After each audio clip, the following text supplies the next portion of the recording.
আমাৰ আজি এনাজৰীৰ বঁটা প্ৰদান অনুষ্ঠানত এনেকৈ নিমন্ত্ৰণ কৰি অনাৰ কাৰণে এই যোৱা 4 দিনমানৰ পৰা টোপনিয়ে নাই, কেইটা দিনটো আহে কেইটা দিনটো আহে। আৰু এইকাৰণে মই ভাল পাইছোঁ যে মানুহ জীয়াই থাকোঁতে বঁটা বাহন দিব লাগে। মৰাৰ পাছত কোনি ক'ত জানে, স্বৰ্গতে থাকোঁ নে নৰকতে থাকোঁ বা এখন এতিয়া এই বঁটাটো পোৱাৰ পিছত স্বাস্থ্যটো আৰু ভাল হ'ব।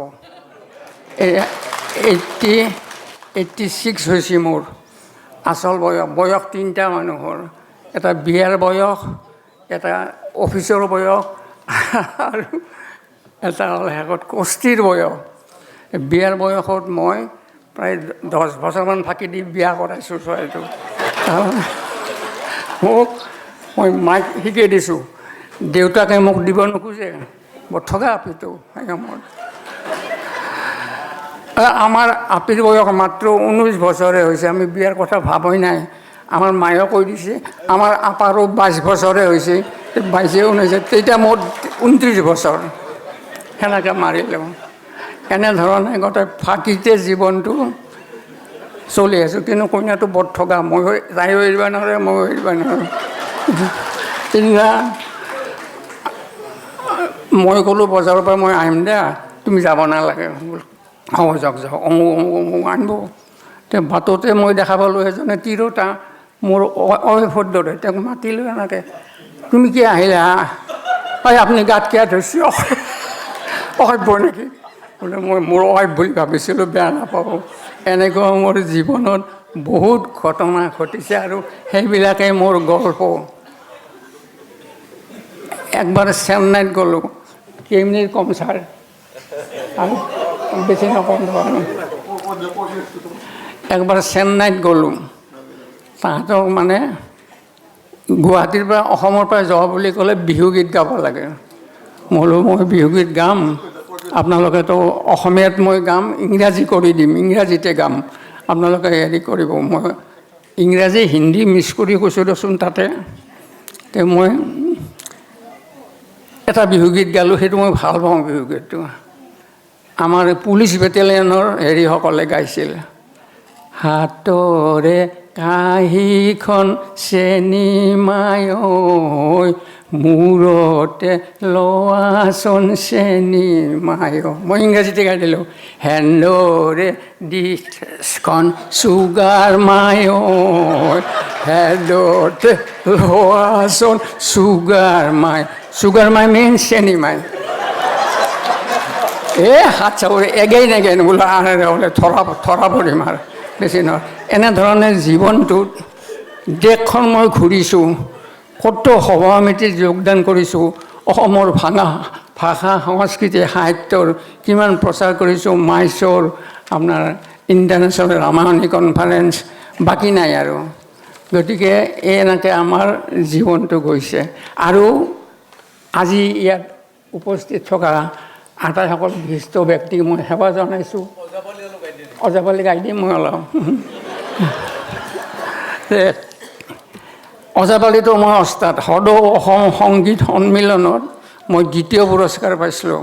প্ৰথমেই পাব লাগিছিল, কিন্তু 2য় পালোঁ। আচ্ছা, যেতিয়া বেউলাই লক্ষীন্দৰক ভেলত লৈ পেলাই আহি আছে, এটা গধা বুলি মানুহে বৰশী বাই আছিল।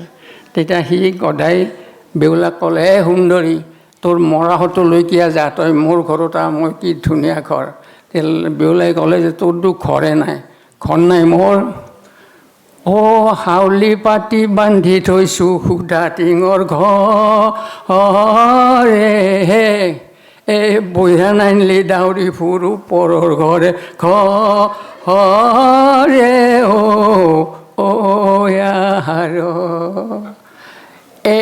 ইৰিনাৰে ঘৰ কন্যা বিৰিনাৰে বেৰা, তাতে বহি লেফি কন্যা সৰগৰে তৰা।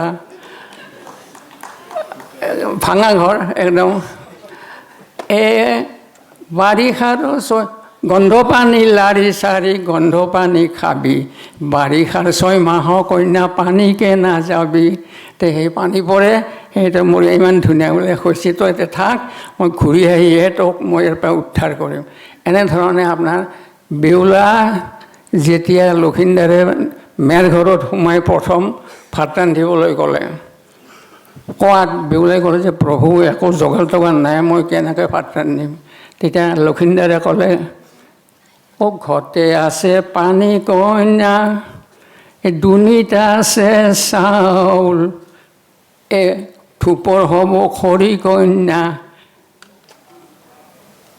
এনেধৰণে বেউলাই লক্ষিন্দৰক ক'লে অসংখ্য গীত গাইছোঁ কিমান হাজাৰ দেশখনত মই সভা সমিতিত গালোঁ ভাষণ দিলোঁ কথা ক'লোঁ সীমা সংখ্যা নাই কিন্তু স্থানকাল পাত্ৰভেদে কথা ক'ব লাগে মই এটা শেষত এই এনাজৰীৰ মই অলপ গুণ গাবই লাগিব কাৰণ মৰাৰ পাছত বঁটা বাহন দিলে আকৌ লাভ নাই স্বৰ্গতে থাকোঁ না নৰকতে থাকোঁ কোনে জানে কিন্তু এই জীৱিত কালতে এই এনাজৰী বঁটাটো দিছে ইয়াৰ কাৰণে মই বৰ আনন্দিত আৰু এনাজৰীক মই ধন্যবাদ জ্ঞাপন কৰিছোঁ এনাজৰীৰ সভাপতি সম্পাদককে ধৰি মঞ্চত উপস্থিত থকা বিশিষ্ট ব্যক্তি আৰু ইয়াতে যিসকল ব্যক্তি উপস্থিত আছে প্ৰত্যেককে মই ভাল পাওঁ কাৰণ আমি অনবৰত তেখেতসকলৰ গীত শুনো অভিনয় দেখা পাওঁ টিভিত দেখা পাওঁ সেইটো মোৰ ডাঙৰ আনন্দ আমাৰ কাৰণে আৰু গৌৰৱ আজি ঘৰত কম এই কি জানা চব আহিছে আমাক চাবৰ কাৰণে মোৰ পৰিবাৰ আহিব নোৱাৰিলে আজি কিবা এটা বিৰাট অসুবিধা হৈছে নহ'লে তেওঁকো অনা কথা আছিল আৰু সেইকাৰণে মই কৈছোঁ যে শ্ৰদ্ধেয় ৰাইজ আপোনালোকে সাহিত্য সংস্কৃতিৰ প্ৰতি সদায় নিজৰ আমাৰ ভাষা সাহিত্য সংস্কৃতি য'তে যায় ত'তে প্ৰচাৰ কৰিব মই গুজৰাটত প্ৰচাৰ কৰিছোঁ মাইচৰত প্ৰচাৰ কৰিছোঁ বাকী নাই দেশখন কৰিছোঁ অসমততো মোৰ কিমান হাজাৰ মই মিটিং গাইছোঁ মোৰ নিজৰে হিচাপ নাই তথাপিতো এটা ৰেকৰ্ড মই ৰাখিছোঁ সময়ত তে এনেধৰণে আপোনাৰ আজি এনাজৰী বঁটাক এনাজৰী অনুষ্ঠানক মই ধন্যবাদ জ্ঞাপন কৰিছোঁ বিশেষকৈ আমাৰ সভাপতি যিজন জয়ন্ত হাজৰিকা তেওঁ যে ইমান উৎসাহী মানুহ মই আগতে জনাই নাছিলোঁ আৰু ইমান কথা জানে ভাবিলে আচৰিত লাগে কিছুমান মানুহ আমি দেখাত একো নাই যেন লাগে কিন্তু সাংঘাতিক মঞ্চত যিকেইজন আছে একেবাৰে সাংঘাতিক মানুহ গৰাকীটা চব দিশতে আছে গানত আছে নাটকত আছে অভিনয়ত আছে কিহত নাই আৰু এইবিলাকৰ লগত আজি ইয়াতে থিয় হৈ ভাষণ দিব পাৰিছোঁ সেইটো আনন্দৰ কথা আৰু মোক কেইবছৰমান জীয়াই ৰাখিব এতিয়া 86 মোৰ হৈছে আৰু অন্ততঃ 10 বছৰ জীয়াই থাকিলে মই আৰু বহুত কাম আছে বাকী কিতাপৰ লগা ধন্যবাদ সেই কিতাপবিলাক অসংখ্য গল্প বান্ধি থৈ দিছোঁ হাজাৰ হাজাৰ প্ৰায় 13,000ৰ ওপৰত স্তৰী মই লিখিছোঁ আজিলৈকে এলা চব তাতে কিছুমান কিতাপত সোমাইছে কিছুমান কিতাপত সোমোৱা নাই যিয়ে নহওক এইখিনি কাম মই কৰিব পাৰিম কাৰণ আজি যিটো উৎসাহ পালোঁ ইয়াতে এইটো উৎসাহে আৰু কিছুদিন খোৱা লোৱাও ভাল হ'ব একেদিন ভাতো নাই সেইদিন কোনদিনা মিটিংখন আহে কোনদিনা আহে এই ভাবি থাকোঁতে খাবও নোৱাৰোঁ শুবও নোৱাৰোঁ আৰু গোটেই হেৰিবিলাক মুখস্থ কৰোঁ এই মানুহৰ নামবিলাকো পাহৰি যাওঁ জয়ন্তৰ নামটোৱে মই পাহৰি যাওঁ স্বভাৱ আৰু সম্পাদক অলকেশ নেকি তেওঁৰ নামটো মই পাহৰি যাওঁ লিখি থওঁ আৰু পাহৰি যাওঁ ৱাইফৰ নামটোও পাহৰি যাওঁ কেতিয়াবা সুধিলে ল'ৰা ছোৱালীৰ নামটো কথাই নাই পাহৰিয়ে যাওঁ কিমান ল'ৰা ছোৱালী আৰু ৱাইফৰ নামটোও পাহৰি যাওঁ তে এনেধৰণে যলৈকে যাওঁ আমি গল্পৰ প্লট বিচাৰোঁ এদিন বজাৰত গ'লোঁ আমাৰ ফটাশিল বজাৰত মই আমবাৰীত থাকোঁ গ'লে এজনী বুঢ়ী জলফাই বেচি আছে সুন্দৰ পকা জলফাই মই বুঢ়ীক ক'লোঁ ভণ্টি জলফাইৰ কিমান দামে বেটা কেঁচেৰা মোক ভণ্টিহেন দেখিলে বুঢ়া টিটটো তোৰ চকুৰ হেৰি নাই এতিয়া বেয়া নাপাব মোৰ চকুৰ পাৱন নাই সেইকাৰণে চশমাজোৰা বয়সস্থ মানুহক ছোৱালী হেন দেখোঁ ছোৱালীক বুঢ়ী হেন দেখোঁ নেক্সট গ'লৈ এজনী ছোৱালী বগৰী বেচি আছে। অ' আইতা বগৰীৰ দাম কিমান? আপুনি অসভ্য নেকি? মোৰ গাভৰু ছোৱালীটোক আপুনি আইতা বুলি মাতিলে, বোলে মা বাচাই, এনেকুৱা কথা। চশমাযোৰা ডাক্তৰৰ তাকে গ'লোঁ, ডাক্তৰ প্ৰেছক্ৰিপশ্যনখন দিয়ক, দিলোঁ। সেই এইখন বেলেগৰ চশমা আপুনি পিন্ধি আহিছে, আপোনাৰ একদম সত্য দে, মই মিছা কথা শুনাইছোঁ বোলো। এনেকুৱা ধৰণৰ জীৱনত কিমান যে ঘটনা হৈছে। সৌৰৰ ঘৰত গ'লোঁ, সৌৰক কাষতে ভাত দিছে, মোক তাৰে কাষত দিছে, একদম ধুনীয়া কাৱৈ মাছ, মাগুৰ মাছ ভাজি খৰখৰীয়াকৈ ভাজি থৈ দিছে।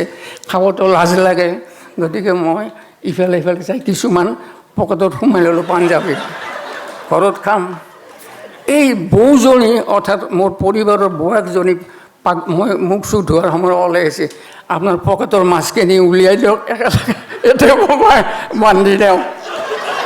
আৰু পৰিবাৰে তেতিয়াৰ পৰাই গালি পাৰিছে ঘৰ পোৱালৈকে, ইমান অভদ্ৰ, ইমান খাব নাপাওঁ, ইমান খকুৱা বুলি জানিলে মই বিয়াই নহ'লোঁ হে, ঘৰত বহি খাম আৰামছে। এনেকুৱা ধৰণৰ অসংখ্য হয়ও, তুমি এতিয়া পেট পেৰে মাৰি দিলা, এনেধৰণৰ মোৰ গল্পৰ কথাবিলাক কৈছোঁ। এনেকৈ যে এতিয়ালৈকে 13,000 গল্প লেখা মানুহ অসমততো নায়েই। মই বহুত মিটিং, মই চেন্নাইতো কৈছোঁ, মই গুজৰাটো কৈছোঁ যে অসমততো নাই, ভাৰততো নাই। আছে কিতাপ বহুত লিখিছে, ভাল ভাল কিতাপ, ডাঙৰ ডাঙৰ কিতাপ, কিন্তু ইমান গল্প লেখা মানুহ নাই।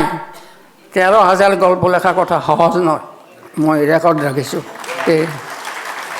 যিয়েই নহওক, আজি এনাজৰীক মই কি বুলি কৈছোঁৱে নহয়, এইকেইদিন টোপনি অহা নাই, কোনদিনা যাওঁ, কোনদিনা মিটিং গান হয়, আৰু গ'লে চবকে কৈ ঘূৰিছোঁ, এই এনাজৰীত যাব দে আজি, অমুক আছে তমুক আছে, চবকে কৈ ঘূৰিছোঁ। গতিকে এনেধৰণৰ আনন্দ লৈ আজি আহিছোঁ ইয়ালৈ। আৰু কি বুলি ধন্যবাদ দিম মই? আমাৰ জয়ন্তকে ধন্যবাদ দিম নে উদ্যোক্তাসকলক, সকলোকে ধন্যবাদ দিম, আপোনালোকক ধন্যবাদ দিম, আপোনালোকক ধন্যবাদ দিম। কাৰণ আহিছে যে আমাৰ এই কথাখিনি যি শুনিছে, এইটো আমাৰ কাৰণে আজি আৰু ভাল টোপনি আহিব। আজি আৰু একদম মাছ মাংস, মই কৈছোঁ ঘৰত যে মাছ একডোখৰ, মাংস এডোখৰ ৰাখিব মোৰ কাৰণে বৰ শখ। মাছ মাংস ক'লোঁ নহয়, পকেটত ভৰে মাছ চুৰ কৰিছিলোঁ সৰুৰ ঘৰত। এনেধৰণে জীৱনটোত ক'ত গল্পৰ প্লট পাওঁ, কাক ক'ত লগ পাওঁ, এইবিলাক চব আজি মই ৰাতি ৰেকৰ্ড কৰিম। মই ডায়েৰী লিখোঁ, সদায় ডায়েৰী লিখোঁ দিনটোৰ ৰাতি হ'লে। যিয়ে নহওক, আজি এনাজৰীক মই অশেষ ধন্যবাদ দিলোঁ। জীয়াই থাকোঁতে যে এই বঁটাটো দিলে, মৰাৰ পাছত হ'লে কোনে গম পায়। এতিয়া অন্তত 10 বছৰমান জীয়াই থাকিম, এই এনাজৰী বঁটা পাইছোঁহে, কি বাহাদুৰি কৰা। ভগৱানকো ক'ম জীয়াই ৰাখিব লাগিব আপুনি আৰু 10টা বছৰ, 10 বছৰমান থাকিলে মোৰতো হয় কি, কামবিলাক মোৰ শেষ হয়। ইমান কিতাপ গল্প জমা হৈ আছে, এইবিলাক কিতাপ কৰিম। আৰু ইতিমধ্যে মোৰ যথেষ্ট কিতাপ হৈছে, চন্দ্ৰপ্ৰকাশ, ৰেখা প্ৰকাশতে মোৰ যথেষ্ট ৰচনা বুলি মোৰ উলিয়াইছে। আপোনালোককেতো নিজৰ কথা কৈছোঁ, দেখোন চব কথা মানুহৰ মনত নাথাকেতো। মই ক'লোঁ নহয়, মই ৱাইফৰ নামটোৱে কেতিয়াবা পাহৰি যাওঁ, চেহেৰাখনো পাহৰি যাওঁ। এইখিনিকে ক'লোঁ মই। আৰু মই এনাজৰী বঁটা উদ্যোক্তাসকলক অশেষ ধন্যবাদ জ্ঞাপন কৰিলোঁ, বিশেষকৈ জয়ন্ত হাজৰিকা। তেওঁ ইমান যে উদ্যোগী পুৰুষ মই আগতে জানা নাছিলোঁ আচলতে, কিন্তু সাংঘাতিক। এখন অনুষ্ঠানৰ জন্ম দিয়া, তাক জীয়াই ৰখা, এনেকৈ এটা অনুষ্ঠান পতা কম ভাগ্যৰ কথা নহয়, কম কষ্টৰ কথা নহয়, কিন্তু জয়ন্তই এইটো কৰিছে।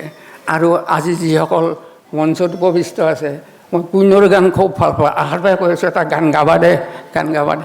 আৰু এটা দীপেনৰ গান শুনিব লাগিব এটা, মানে প্ৰত্যেকজনে, নিপন গোস্বামীকতো, প্ৰাঞ্জল শইকীয়াহঁতকতো চবকে আপোনালোকক জানো মই, দূৰৰ পৰা চাওঁ, গান ৰাস্তাত থিয় হৈও গানটো দিলে আৰু গানটো শুনি যাওঁ, ৰ'বা ভাত বাঢ়িলেও মই ৰ'বা ভাত নাবাঢ়িবা, এই দীপেনৰ গান আহিছে এটা শুনো। এনে আমি সাহিত্য, কলা সংস্কৃতিৰ মানুহক যথেষ্ট সন্মান দিওঁ আৰু দিবও লাগে, কাৰণ তেওঁলোকে আমাক ভাঙি পৰা অন্তৰক জৰা লগাই দিয়ে। এটা গান শুনিলে কিমান আনন্দ লাগে। সেইকাৰণে মই কৈছোঁ যে আজি মোৰ, আৰু মইতো বহুত মই একেৰাহে 70 মিনিট ভাষণ দিব পৰা মানুহ, 70 ক'ত তাতকৈ বেছি হ'লেও দিব পাৰোঁ। কিন্তু ভয় লাগে কি জানেনে, অলপতে এখন মিটিঙত গৈছিলোঁ, যাওঁতে এজন মানুহে মোৰ ফালে বন্দুক লৈ আছে, মই এৰিম না, নাই আপোনাক নামাৰোঁ, আপোনাক কোনে মাতিছিল তাকহে মাৰিম, আপোনাক মাতিছিল কোনে, নাই সেইদিন ধৰি ভাষণ দীঘল কাৰণে একদম ভয় লাগে, একদম বেছি দিনৰ কথা নহয় এইটো। এনেধৰণে কত জীৱনত ঘাত প্ৰতিঘাত সহ্য কৰি কত গল্পৰ প্লট পাইছোঁ, ঘৰতে পাইছোঁ, বাহিৰতো পাইছোঁ, সভা সমিতিত গ'লেও পাওঁ, বিয়া বাৰুত গ'লে গাওঁ। আৰু অৱশেষত এটা বিয়াৰ গীত গাই মই ভাষণ সামৰণি মাৰিম। বিয়াৰ গীত আমাৰ অসমীয়া বিয়াৰ গীতৰ নিচিনা মধুৰ গীত নাই। আমাৰ বিয়াত যেতিয়া মই বিয়া কাপোৰ চাপোৰ পিন্ধি ওলালোঁ, তেতিয়া তিৰোতাবিলাকে গাইছে আমাৰ কামৰূপীয়া ভাষাত, ককে ওলালা চেকা গাখীৰ খোৱা, চেকা গাখীৰ খোৱা অ মায়েৰে অকলে এৰি গোপী দ্বাৰকা, মাকে কৈছে নেৰো মই অকলে এতিয়াই আহিম গৈ অ মন কৰা বৈৰেক লৈ গোপী দ্বাৰকা হৈও। মোৰ পৰিবাৰ যিদিনাখনৰ পৰা ঘৰত সোমাল, ভাই ৰন্ধা বঢ়াত লাগিল।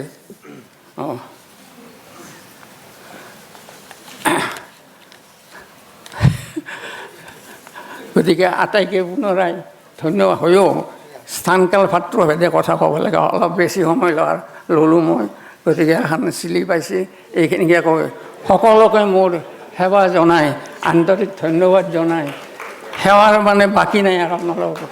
আজিৰ পৰা গাটো ভাল হৈ গ'ল আৰু মোৰ ধন্যবাদ দিলোঁ।